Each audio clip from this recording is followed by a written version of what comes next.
ኩን ሰዎች አይደለንም። ያልታወቀ ሰው ይሄንን ይላል። አልበላሽም ምን አመጣው? አንደነግጥም ስለደነገጥክ ነው እንደዛ የምትለው። ያልደነገጠ ሰው አልደነግጥም አይልም። ያልተሸበረ ሰው አልሸበርም አይል። ተሸብረሃል። ዮሬካ ቴዲ በጣፈጠ በሚያምር አማርኛ ማይሰማ ራሱ ባስተርጓሚ እንዲሰማ አድርገውታል። በቴዲ ኮርተናል። የጥበብ ኃይል አሳይቶናል። አብይ አህመድ አጎንብሶ ዳስ ጥሎ ማልቀስ ነው የቴዲ አንድ ብቃት ልንገራችሁ እዚህ ላይ የሚያውቅ ቀጥታ ቴዲ አፍሮ ብሎ ስም አልጠራም እንጂ የህዝቡን ህመምና ስሜት በሙዚቃ ገለጸ ብሎ እንደዚህ ያለ ንዴትና መንገብገብ እኛ 8 ዓመት 7 ዓመት እዚህ ስንንተባተብ በማናውቀው አማርኛ ስንተባተብ ነበርና ለዚህ አካባቢ በአማርኛው በ7 ደቂቃ ገለጸው ቴዲ በ7 ደቂቃ። እንደ ቴዲ አፍሮ ያሉ ምልክት የሆኑ አካላትን ስንቶቹ እንዳሰሩበት አናስነካችሁ። ያስቻታችሁ 30 ደቂቃ ውስጥ አፕሎድ ተደርጎ ኖ ቪው ነው። አፕሎድ አድራጊው ራሱ አላየውም። ተመልከቱ። አብይ አህመድ እንደዚህ የተጣለ ሰው ሆኖ አባዬ እና ይሄ ካላሳበደው ምን ሊያሳበደው? የ15 ቀኑ የዝናሽ ታያቸው አልበም ብቻ እንዲለቀቅ ነው እንዴ ብትፈልገው? ቴዲ አፍሮም ለህዝቡ ለሚወደው ህዝብ አልበም ይለቃል። ሆይ ሆይ ያለ ፖለቲካ ሊያራግም ሞከረ። አረዛው በጸበልህ። የመጀመሪያ አጀንዳችን የቴዲ አፍሮ እናደርጋለን። ኦህዴድ በዚህ ሰዓት ኦህዴድ አያርገኝ፣ ዛሬ ኦህዴድ አያርገኝ። ቴዲ አሁን ካልኩሌት ያደርጋል። አብይ አህመድ ልሰራው አልሰራው። አብይ ዝም ብሎ ግባ እያለ አይደለም ያስረው። ቴዲ አፍሮ እንጅሩ ቴዲ አፍሮ አይቻልም። ህዝቡ የኢትዮጵያ ህዝብ ቴዲን ማሰር ማለት የአብይ አህመድ መጨረሻ ቀን ነው። አብይም ያውቃል፣ ኦህዴድም ያውቃል። ማሎ ይላል። አሁን በዚህ ሰዓት ኦህዴድ ማሎ ነው የሚል። ምን ላድርግ ኦህዴድ ዛሬና ህዝቡ የኢትዮጵያ ህዝብ አሁን ትንሽ ነገር ነው የሚፈልገው። ትንሽ አዲስ አበባ በአንድ እግሩ ቆሞ እንደዚህ ብሎ 4 ኪሎ የሚከብበት እድል የሚፈጠርበት ነው። ሰበብ ነው የሚፈልገው የኢትዮጵያ ህዝብ ሰዓት ሰበብ ነው የሚፈልገው። እዚህ ላይ ደርሶበታል። ጭንቅላቱ ላይ ነው ያለው ሁሉም ነገር ኤግዞስት አድርጎ እና የሆነ ምክንያት ነው ጫርቅ ምክንያት ነው የሚፈልገው ይችላል። አንድ ተራጩልሌ ነው ከ7ኛ ክፍል ወስደው ፒኤችዲ ያደረሱት በሙሉ እንደ ሳሞራ ትከሻቸው የረገፈ ጥርሳቸው ላለቁ ሰዎች ሴት አቅራቢ ሆነ። የቤንዛይድን እናት ዱባይ ላይ ሄዶ ጡት አጥቢኝና የጡት ልጅ ልሁን ምናምን ታከከው ነው ዛሬ ዋለው አርሲ መግለጫ ሲሰጥበት። በዚህ ሁሉ ተኳኩሎ ቴዲ አፍሮ ላይ ሄዶ ፊት ይላል። አብይ አህመድ የፎከረው ይሄንን ነው። እስኪ እንስማው። ሊያደናቅፈን የሚችል ማንኛውም እንቅፋት ካለ እንደየትኛውም ጉቶ ነቅለን በመጣል እናልፋለን። እንደዚህ መንበዛበዝ ደረጃ መድረሳቸው በአንድ አልበም አንድ ሙዚቃ ከባታሊዮን ጦር እነዚህ ሰዎች መሳሪያ ጆሮአቸው ጋር ጠጋ ብሎ አይደለም ከሆነ ርቀት ሲጮህ እየበረሩ ገደል ገብተው መሰበር ብቻ ነው። እየበረሩ ወንዝ ነው ገደል ነው የለም። የአብይ አህመድ ሰራዊት ለመሮጥ የተፈጠረ ነው ብለናል። ፉከራ ጋዳፊም እንዲህ ነበር የሚፎክር የነበረው። መጨረሻ ላይ ከጉርጓድ ተጎትቶ ሊወጣ ሳዳም ዝምብ የሚያርፍበት አይመስልም ነበረ። ፋይናሊ ከጉርጓድ ተጎትቶ ሲወጣ አይታችኋል። መንጌ በየአደባባይ ያደረገውን ንግግር አይተህ አንዲት ቦርሳ ይዞ ዚምባብዌ ይሄዳል ብለህ ለመጠርጠር ከባድ ነበረ።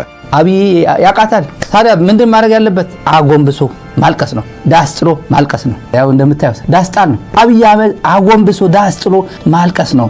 የቴዲ አንድ ብቃት ልንገራችሁ እዚህ ላይ የኢትዮጵያ ባንዲራ ስክሪን ላይ ያለው አረንጓዴ ቢጫ ቀይ ነው አይደል? የአክሱም ሐውልትን ተመልከቷት። አጨለማት በጥቁር ትግራይ አዝናለች፣ ኢትዮጵያ አዝናለች፣ አክሱም አዝናለች፣ እያለቀሰች ነው፣ ዳስ ጥላለች ነው። የኔ ትርጉም ነው ይሄ። አልነገረኝም ቴዲ። ያው ኢትዮሪካ እንደምታዩት ነው። አረንጓዴ ቢጫ ጥቁር ቀላቀለባት። የኢትዮጵያ ላይ ጥቁር ነው ቀላቀለባት። ሐዘን ላይ ነች ነው። ጥቁር ለብሳለች። በየትኛው መንገድ በህዝብ ላይ የሚያቀራሩ አምባገነኖች መጨረሻቸው ላይ የሚገርም አወዳደቅ ነው የሚወድቁት። በጣም የሚደንቅ አወዳደቅ። አብይ አህመድ ምን ያህል እንደታመመ፣ ምን ያህል ተስፋ እንደቆረጠ፣ ምን ያህል እንደጨነቀው፣ ምን ያህል መግቢያ እንደጠፋው የሚያስታውቀው ይሄ ንግግሩ ነው። ነቅለን እንጥላለን፣ እንደዚህ እናደርጋለን፣ ማስፈራሪያው ነው። እንገላችኋለን፣ እንዲህ እናደርጋለን ነው። ጥንቆላ አይደለም። ግን ምንም አትጠራጠሩ፣ አብይ አህመድ ከራሱ ጠባቂ የሚያልፍ አይደለም። የነጋዳፊንም እድል ነው የሚሆነው መጨረሻ ላይ እሱ ይሄ የሆነ ሀገር እጄ ተደብቄ ምናምን ነው የትም ሄዶ ሊያመልጥ አይችልም። አለ ጊዜ ገና ነው እያልኩኝ ራሴን በደልኩት። ለካ እንዲህ ነው ማለቅ እያሉ ነዶ ሀገር የሞተበት የት ያለቅሳል ሄዶ ባሳደገኝ ቀዬ ባደኩበት መንደር ባይተዋር ሰው ሆኜ እንደሌለው ሀገር ያቆምኳትን ሰንደቅ ተፈትኜ በእሳት እንዴት አቀርቅሬ ባንዲራዬን ላንሳት ይላል። ከነገ ዛሬ ሻል ባልኩኝ የራሴን ጩኸት ተነጠቅኩኝ። በፍቅር ጠርተው ከዳር እስከ ዳር መሃል ገቡና አቆሙን ከዳር። ዛሬ ፋርሴ ቡላዎችን እያንጫጫ የዋለው አብይ አህመድም ሳያስበው አርሲ ሄዱ ለቴዲ አፍሮ በአሽሙር ምላሽ የሰጠበት ቀጥታ ቴዲ አፍሮ ብሎ ስም አልጠራም እንጂ እንደው አንድ አርቲስት የህዝቡን ህመምና ስሜት በሙዚቃ ገለጸ ብሎ እንደዚህ ያለ ንዴትና መንገብገብ ለቅሶ እንዴት ከየት መጣ? የማያንቀሳቅሱ አጀንዳዎች የሚያውኩን ሰዎች አይደለንም። ይሄ መታወኩን አይደለም የሚገልጸው። ሁከት ያልታወከ ሰው ይሄንን ይላል። ንፋስ የማያንቀሳቅሱ አጀንዳዎች የሚያውኩን ሰዎች አይደለንም አለ። አልበላሽም ምን አመጣው? የጀመርነው የብልጽግና ጉዞ በየትኛውም አይነት ጩኸት እንዳይናወጥ በደም መሰረት ያቆምነው ስለሆነ ይኸውላችሁ በየትኛውም ጩኸት እንዳይናወጥ በደም መሰረት። እስቲ እግዚአብሔር ያሳያችሁ የት ጋ ነው የደም መሰረት ያለው? አሁን ፋርሲ ቴዲ 8 ዓመት 7 ዓመት የጮኸው ነው በ7 ደቂቃ ገለጸው። ቴዲ በ7 ደቂቃ በጣም የመጣበትን ሁኔታ የምታውቁት ነው። አንድ ተራ ጩልሌ ነው። ከ7ኛ ክፍል ወስደው ፒኤችዲ ያደረሱት በሙሉ እንደ ሳሞራ ትከሻቸው የረገፈ ጥርሳቸው ላለቁ ሰዎች የ16 ዓመት የ17 ዓመት የ15 ዓመት ሕፃን ልጆች እየመለመለ ሴት አቅራቢ ሆነ። በዚህ ተግባባቸው። ሆይ ሆይ ብለው ወደ ሹመት አመጡት። ከውጭ የሚመጡ መሪዎች ላይ ደረት ላይ የተለጠፈ ምናምን የሚል የቤንዛይድን እናት ዱባይ ላይ ሄዱ ጡት አጥቢኝና የጡት ልጅ ልሁን ምናምን። ቱርክ ኤርዶጋን ሲመጣ እሱ ጋም ደረት ያድ የለም ኤመሬት ሂዳ አጥቡኝ ብለ ጠብተ መተ እዚህ ደግሞ እንደገና አይሆንም ብሎ እሱ ወደ ኋላ መለሰ። ኢትዮጵያ ቁልቁል በጣም አሳፋሪ በሆነ መንገድ ወደ ቁልቁል እንድትሄድ ያደረገ ሰው እቺ ከጅማ ልጇን ለባሏ ሰታ ወርክሾፕ አብይ ያስቀራት አዲስ አበባ ልጇን ክዳ እኔ ሲንግል ነኝ ብላ አዲስ አበባ አብይ የሸወደችው ልጅ ማለት እና እንጉርጉሮ አለችው። ሬከርድ ላይ ነምበር 1 የነበረ ሰው ቴዲ አፍሮን ተራ እንጉርጉሮ አለችው። እንደዛ ነው አብይ እንጉርጉሮ ብሎ ትራለው እያሳከከው ነው ዛሬ ዋለው አርሲ መግለጫ ሲሰጥበት የነበረውና ነብዩ ባይ የሚባልም አለ። ነብዩ ባዩ ብዙ ኃጢአት ያለበት ሰው ነው። ባለትዳር ስለሆነ ኃጢአቱን አልናገርም እዚህ ሚዲያ ላይ ለሰው ትዳር ውስጥ መግባት ስለማፈልግ ነው። ግን ድርዬ ነው። በብዙ መንገድ ስልጣን አግኝቻለሁ ሚኒስትር ዴኤታ ሆኛለሁ ምናምን ብሎ እና ይሄን ራሱ ሽጦ የሚኖር ሰው ቴዲ አፍሮ ላይ ሄዶ ፊት ይላል። ነብዩ ባዩ የኢህአዴግ በዓል አዘጋጅ አዲስ አበባ ዩኒቨርሲቲ መድረክ መሪ አዘጋጅ የነበረ ሰው አሁን ብልጽግና ሆኖ እንደዚህ ይጫወታል። አሁን ደግሞ በተራ ጭንቀቱ እብደቱ እና በህዝብ ላይ ያለው ንቀት የሚገርም ነው። መጨረሻቸው እንደዚህ ያሉት የት እንደሚደርሱ እናውቃለን። አሁን ግን እንደሰማችሁት የትኛውም ጩኸት አያስበረግገ ካልበረገገ እኮ በቃ ወጥቶ መለፍለፍ አያስፈልግም። እንነቅላችኋለን፣ እየጠረግናችሁ እንሄዳለን፣ አንደነግጥም። ስለደነገጥክ ነው እንደዛ የምትለው። ያልደነገጠ ሰው አልደነግጥም አይልም። ያልተሸበረ ሰው አልሸበርም አይል። ተሸብረሃል፣ ደንግጠሃል። በየ15 ቀኑ የዝናሽ ታያቸው አልበም ብቻ እንዲለቀቅ ነው እንዴ ብትፈልገው? ቴዲ አፍሮም ለህዝቡ ለሚወደው ህዝብ አልበም ይለቃል። ዝናሽ ታያቸው ቤተ መንግስት እስክትገባ ድረስ ካሴት ነበራት፣ ዘማሪ ነበረች። በእነ አብይ አህመድ ጓዳ ማይቻል የለም። እንደ ጋኔን እያስጮሆ ነው የቴዲ አፍሮ አልበም። በጣም ፈሪዎች ብላዎቹ ምን አሉ? ለምሳሌ ከዚህ በፊት ዋንደኛው አሽቃባጭ የነበረው የሲጂቲኤኑ ግሩማን የሚባለው 1 ብር ሳይከፍል የሚያስተዋውቅ ህዝብ አለው የኢትዮጵያ ህዝብን። እሱ ግን ሲያሽቋልጥ ነበር። ለቅሶ ቤት ቢሄድ የትን ቤት እግር ጉሩ ነበር የሚሄደው። ሶሻል ሚዲያ ላይ ማይችላላችሁ። ለቅሶ ቤት ሳይቀር ቴዲ እግር ነበር የሚሄደው እና ባለቀ ሰዓት እኛ 8 ዓመት 7 ዓመት እዚህ ስንተባተብ በማናውቀው አማርኛ ስንተባተብ ነበርና ለዚህ አካባቢ በአማርኛው በ7 ደቂቃ ከምናምን ገለጸ። ካለ ቦታው ሲሆን ወርቅ አይደለም ዝምታ ለበግም አልበጃት 12 ሆና 1 ነብር ፈጃት። አሁን ፋርሲ ብላችሁን ተመልከቷቸው። ሌላ ፋርሲ ብላችሁ አሉ። ፈዲዳ ነው በሶሻል ሚዲያ ላይ ሰው ሼር ሲያረጋት አይቻል። እንጉርጉሮ አንድ ተራ እንጉርጉሮ አለች።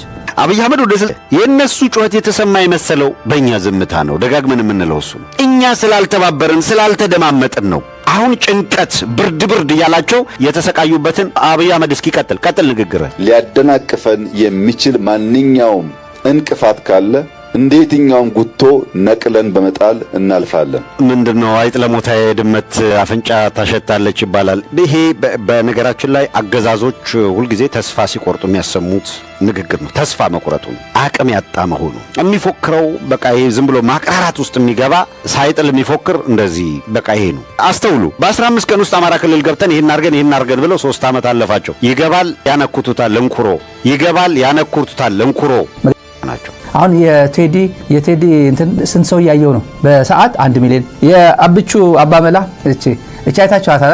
የትላንትና 30 ደቂቃ ውስጥ አፕሎድ ተደርጎ አማራ ሚዲያ ኮርፖሬሽን 30 ሚኒትስ ኤጎ ኖ ቪው ነው ኖ ቪው። ሰውየው ራሱ አፕሎድ አድራጊው ራሱ አላየውም።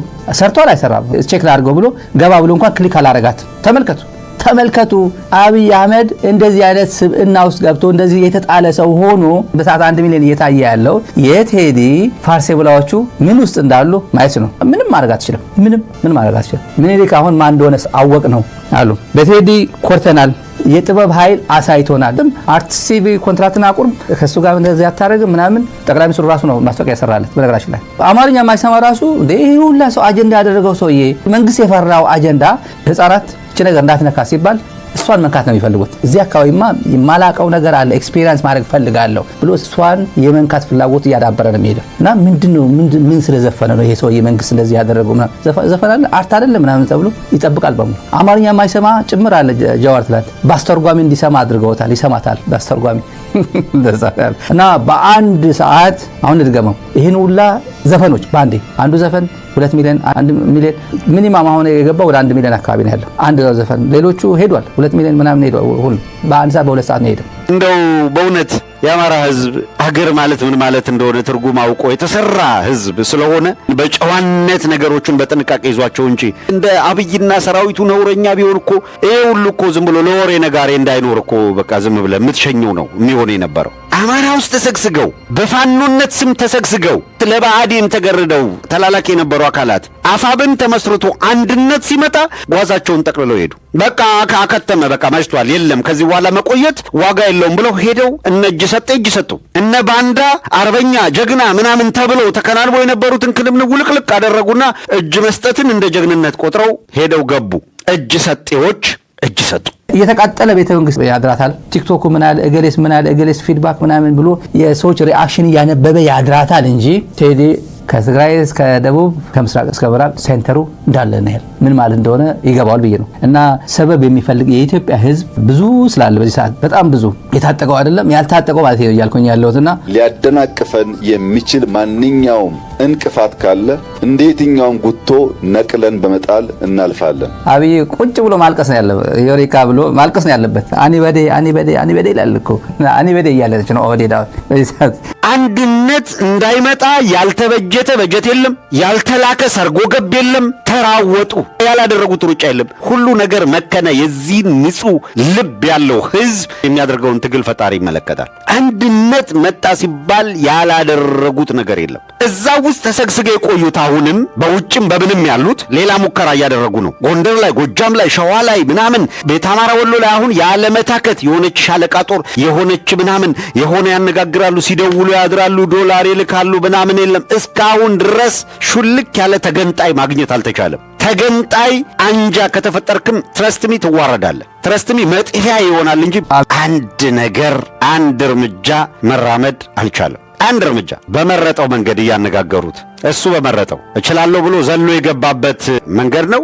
በገባበት መንገድ አንተ በመረጥከው መንገድ እናነጋግራለን ብለው አነጋገሩት። ሲበርደው ይውላል። እኔ እኮ በሁሉ ተፎክሮ እንዴት ይቻላል? ይሄ የሚንጋጋ የምታዩት ኃይል ከየት የመጣ ነው? ቀበቶ አስፈታለሁ፣ ሱሪ አስወልቃለሁ ምናምን ብሎ ፎክሮ ላካቸው። ቀበቷቸውን ፈተው ጫማቸውን አውልቀው በካልሲና በባዶ እግር እየነዳ ያመጣቸው።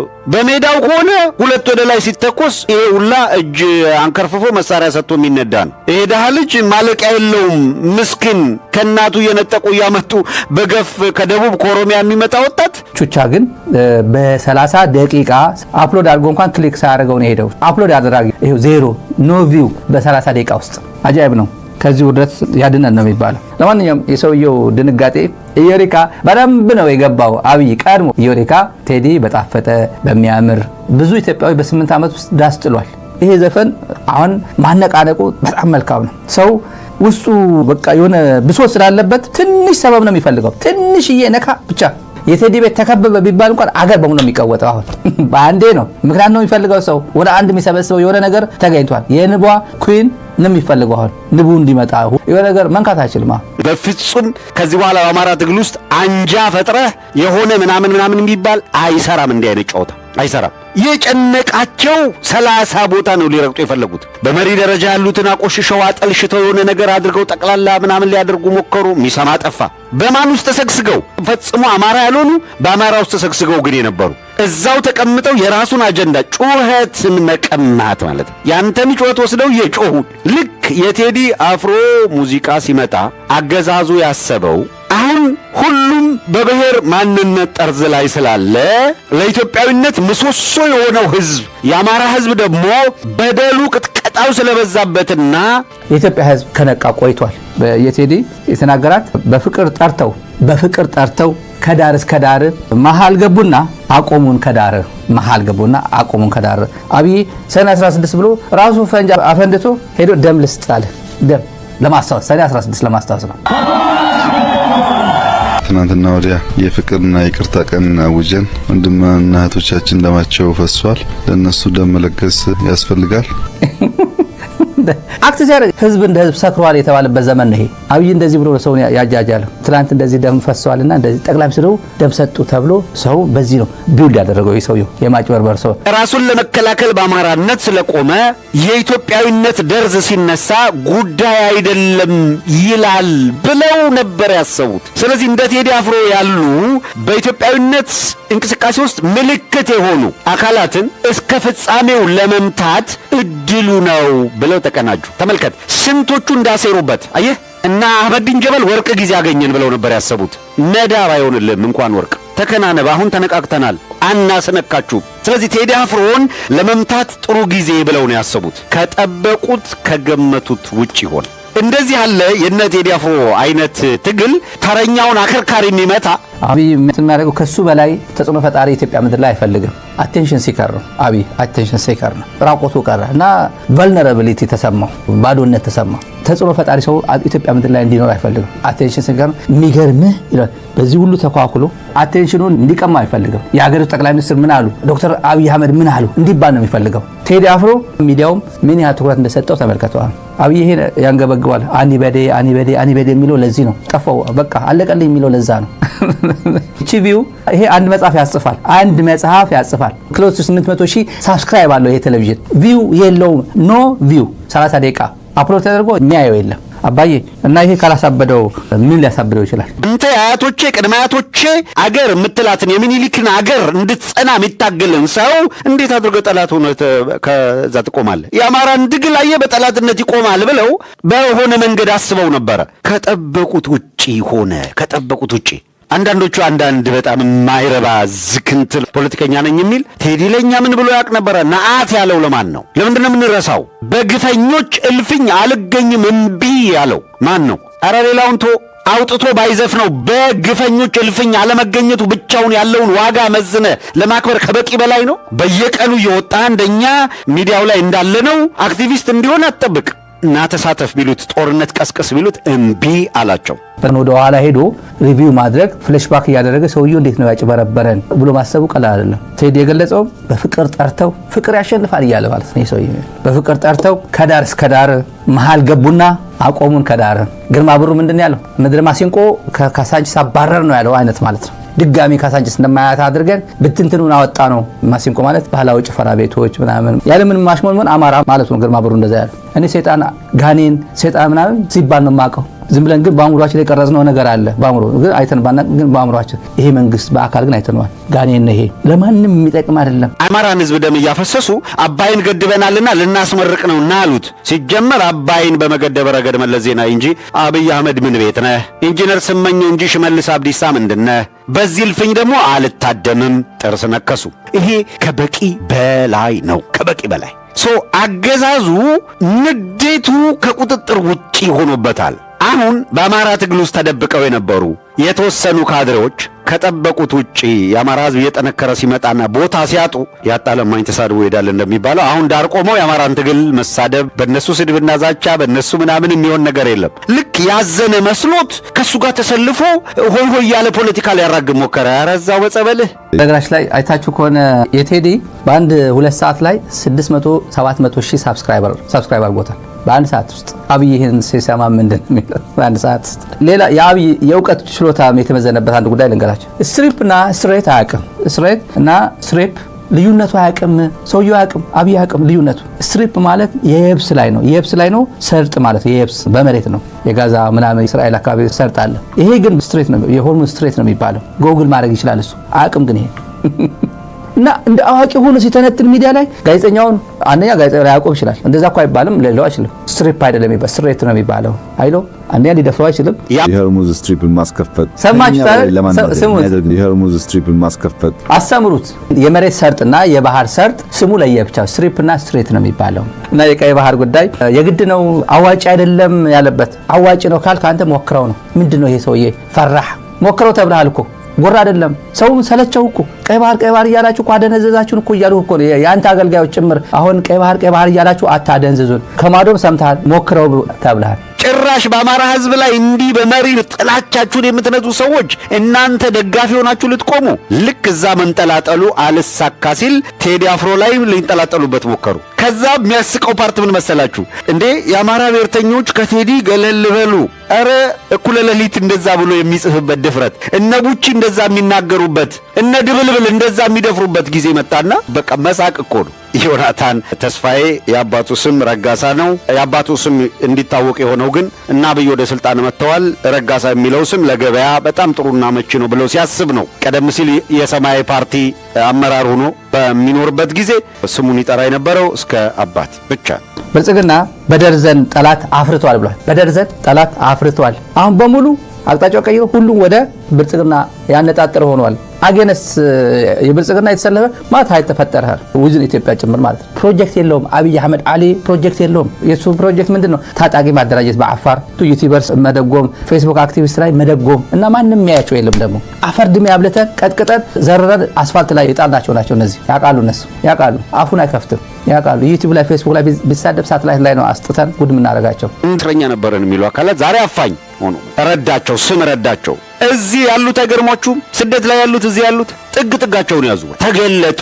ልክ ክሪቲካል ነገር ሲመጣ ተገለጡ። እጉን ይዞ በቃ በጠዋት ማታ ላላዝናል። ዮናታን ተስፋዬ ረጋሳን ለማድመቅ ተስፋዬን ቲ በምትል ፊደል ብቻ ተካትና እንዳውም ተስፋዬን አጠፋው። ዮናታን ቲ ረጋሳ አደረገው ስሙን ማለት ነው። ስሙን በፈለገ ቢፈልግ ጾታውን ይቆየር፣ እኛ ምን አገባ እንኳን ስሙን። ችግሩ ግን ወደ አፋኝነት መሸጋገሩ ነው። ማንም ሲዘርፍ ሳንዘርፍ ማንም መጥቶ እየዘረፈ ፎቅ ሲገነባ እኛ ምንም ንጽህናችን ጠብቀን ክብራችን ጠብቀን ለህዝባችን የምናገለግል ሰዎች ነን። አብይ አይሸምተን፣ ብልጽግና አይገዛንም። አብይ ቢሰማ ይቀለዋል። እንደዚህ እዚህ ብንዘረግፈው ያደርጓል። አናደርገውም። ግን ተሸክመን ነው የምንሄደው። እዚህ ጋር ማአት ሚስጥር ተሸክመንለት ነው የምንሄደው። ምን ብለን እንደተናገርክ አለን፣ ድምፅ አለን እኮ እያልኩት ነው። ይህን ሁላ ተሸክመን ነው የምናወራው። ስብዕና አለን። አንተ ብትሆን ለአንድ ዩቲዩበር አንድ አክቲቪስት ትለቀው ነበር ነው የምልህ። ሰውም ደግሞ እስከ አያት ማድረግ ብቻ አይደለም፣ ግድ የለም እስከ ቅድመ አያት የሚድ እስከቻልኩ ችግር የለም። አንዳንዶች በስም ቅየራ ክሪቲካል ወንጀል ውስጥ ገብተው የተነካከሩ አሉ፣ ለማጭበርበር የሚጠቀሙ አሉ። ይሄ ሰውዬ ያተርፍልኛል፣ ለገበያው ይጠቅመኛል ብሎ ሲያስብ ለገበያው አደረገ። ትላንት በኢትዮጵያዊነት ውስጥ ገብቶ በሰማያዊ ውስጥ ቁጭ ብሎ ፒአር የነበረ ሰውዬ እና አብይ ሲመጡ ጊዜው የኛ ነው ሲባል ተረኝነት ቦታውን ያዘ ሲባል የመገናኛ ብዙሃን ላይ ፈላጭ ቆራጭ አደረገው። የዛሬ 10 ዓመት 12 ዓመት እኔም እሱም አፈና ይቁም ብለን ታግለን እስር ቤት የነበረን ሰዎች ዘመን ሲገላበጥ በቴዲ ዘፈን ላይ እንዳለው ሁሉ ቴዲ አፍሮን ለማፈን ተነሱ።